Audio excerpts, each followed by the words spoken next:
बिस्मिल्लाहिर्रहमानिर्रहीम। अस्सलामु अलैकुम वरहमतुल्लाहि वबरकातुहू। नाज़रीन, आर नॉलेज ऑफिशियल में खुश आमदीद। आपका मेज़बान रऊफ़ अहमद एक नए प्रोग्राम के साथ हाज़िर है, जिसमें हम बात करेंगे ह्यूमिक एसिड की। ह्यूमिक एसिड का इस्तेमाल और इसका इस्तेमाल हमने कब करना है, और इसको अगर हम घर में बनाना चाहें तो हमें कितने रुपए में पर केजी के हिसाब से बनेगा, और इसका बनाने का तरीका, और बाज़ार से अगर ख़रीदेंगे तो फिर हमें कितनी प्राइसेस में मिलेगा, यानी उसके ऊपर हमारा कितना खर्च आएगा,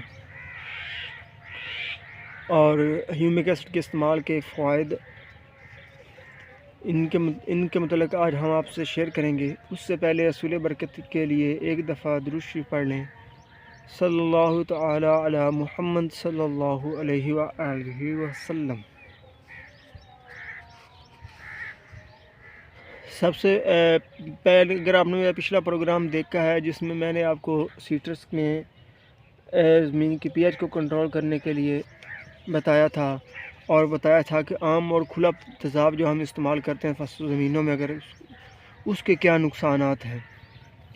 अगर नहीं देखा तो आप देख लें, आपको पता चल जाएगा कि ह्यूमिक एसिड क्या है। और आम जो तेज़ाब है H2SO4, जो अक्सर लोग ज़मीनों में इस्तेमाल करते हैं ज़मीन को नरम और भुरभुरा करने के लिए, और ज़मीन के पीएच को मेंटेन करने के लिए, और नतीजा उनका बरक्स मिलता है उनको, क्योंकि उससे एक तो से हमारे जो ज़मीन में जितने नामियाती मादे हैं, जिस तरह आपको ये नीचे नज़र आ रहे हैं, ये पत्ते पड़े हैं, और ये गोबर वाली खा है, यानी काऊ डंग, यानी गाय का फुजला पड़ा है, ठीक है। ऐसे जो जितने भी हमारी जो नेचुरल नामियाती मादा है, जो हमें नेचुरल यानी जो फर्टिलाइज़र है, वो उसको जला देता है, जिसकी वजह से ज़मीन बाद में हमारी उल्टा सख्त हो जाती है। शुरू में नरम होती है, लेकिन बाद में ज़्यादा सख्त हो जाती है, और ज़मीन की जो पीएच है वो भी तकरीबन मेंटेन नहीं रहती।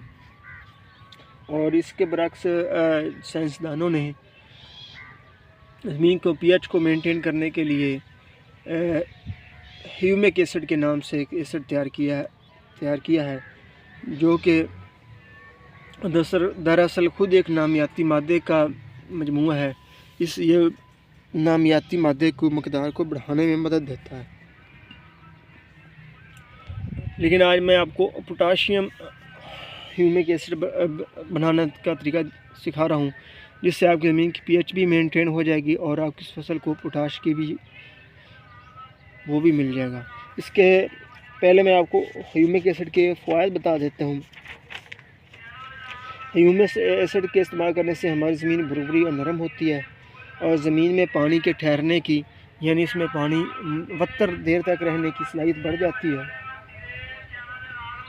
और ज़मीन में जो हम खादें डालते हैं, मसलन DAP और दूसरी फास्फोरस की खादें, और नाइट्रोजनी खादें, और पोटाशियम की खादें जितनी भी हैं, और जो उनमें वो खादें ज़मीन में फ़िक्स हो जाती हैं, यानी हमारे पौधों को तक ना अवेलेबल नहीं हो पाती, बल्कि ज़मीन में ही स्टोर होकर जम के रह जाती हैं।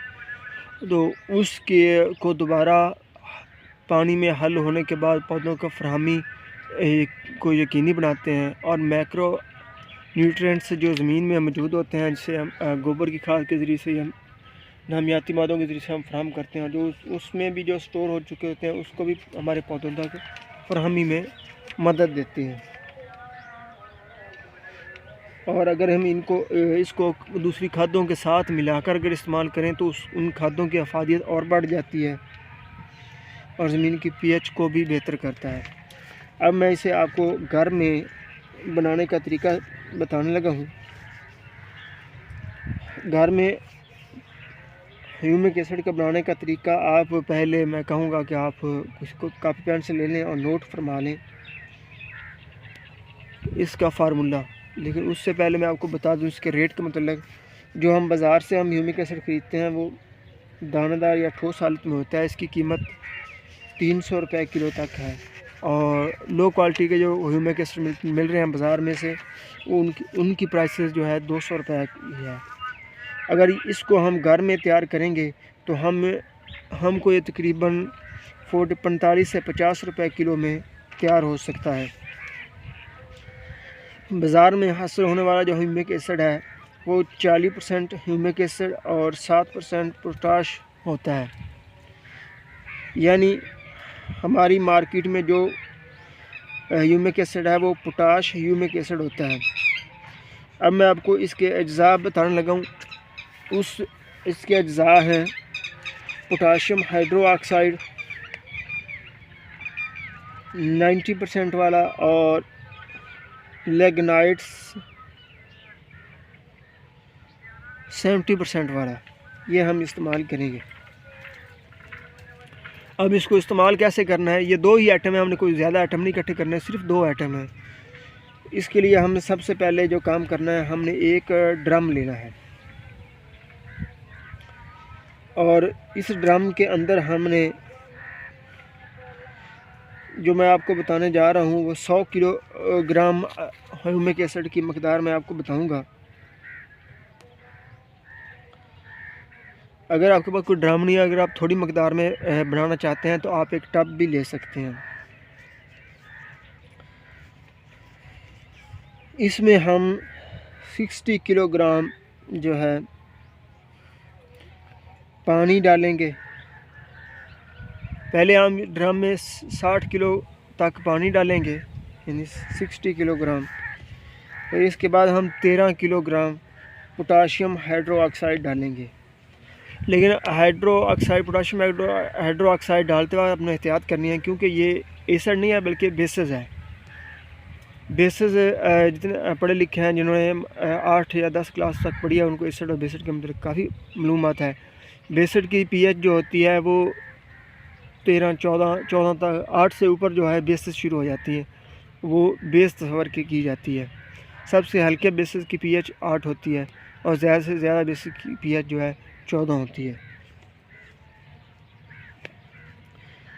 और इसके बाद इसको हम ना पानी को हिलाएंगे। पानी जब इसमें पोटाशियम हाइड्रोक्साइड डालेंगे तो पानी गर्म हो जाएगा। और हमने यकीन ये कर लेना है कि, यानी आपको यकीन होना चाहिए कि पोटाशियम हाइड्रोक्साइड पानी ये मुकम्मल तौर पर हल हो गया। जब ये मुकम्मल तौर पर हल हो जाएगा तो इसमें हमने लिग्नाइट 70% वाला, वो उसकी मकदार जो है वो हम 100 किलोग्राम इस्तेमाल करेंगे। और इसको ब्रीक पाउडर फार्म में मिलता है लिग्नाइट। उसको आप आहिस्ता आहिस्ता थोड़ा थोड़ा करके उसमें मिलाते जाएंगे और हिलाते जाएंगे। और याद रखें कि इसको टुकड़ियों में, यानी इसमें जो डलियां वगैरह जी बन जाती हैं, वो ने आपने नहीं बननी देनी, बल्कि अच्छी तरह आपने इसको मिक्स करते रहना साथ साथ। ऐसा डालते डालते जब आप मुकम्मल 100 किलोग्राम लिग्नाइट डाल देंगे तो हिलाने के बाद, अगर हिलाने में मुश्किल हो रही हो, यानी पानी की मकदार कम है और हमें हिलाने में मुश्किल हो रही है, यानी वो गाढ़ा बन गया है, तो हम थोड़ा सा पानी और भी डाल सकते हैं। और पानी डाल कर इसको अच्छी तरह से हिलाएं।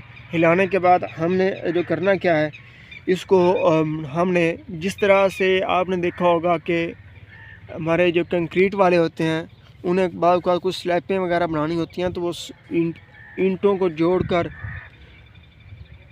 उसके ऊपर फिर कोई रेत वगैरह या कागज़ की तह लगाकर उसके ऊपर वो लगाते हैं, कंक्रीट को डाल देते हैं और उसमें सरी वगैरह रख देते हैं।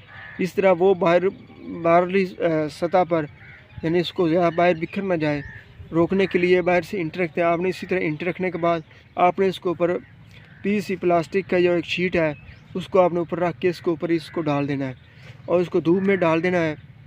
ये धूप की शिद्दत के हिसाब से, यानी गर्मियों और सर्दियों के हिसाब से मुख्तलिफ अवकात में खुश्क हो जाएगा पानी इसमें से। जब पानी खुश्क हो जाएगा तो वापस आपके पास ठोस हालत में humic acid, potassium humic acid मिल जाएगा आपको। उसको आपने अच्छी तरह से बाद में कूट लेना है, यानी उसको ब्रीक कर लेना है और उसको हम किसी दूसरी खाद के साथ भी मिला सकते हैं। उसके बाद को हमने थैलों में भर लेना है। तो अपनी ज़रूरत के हिसाब से 3 किलोग्राम हम फ़ी एकड़ में एक दफ़ा में इस्तेमाल करते हैं।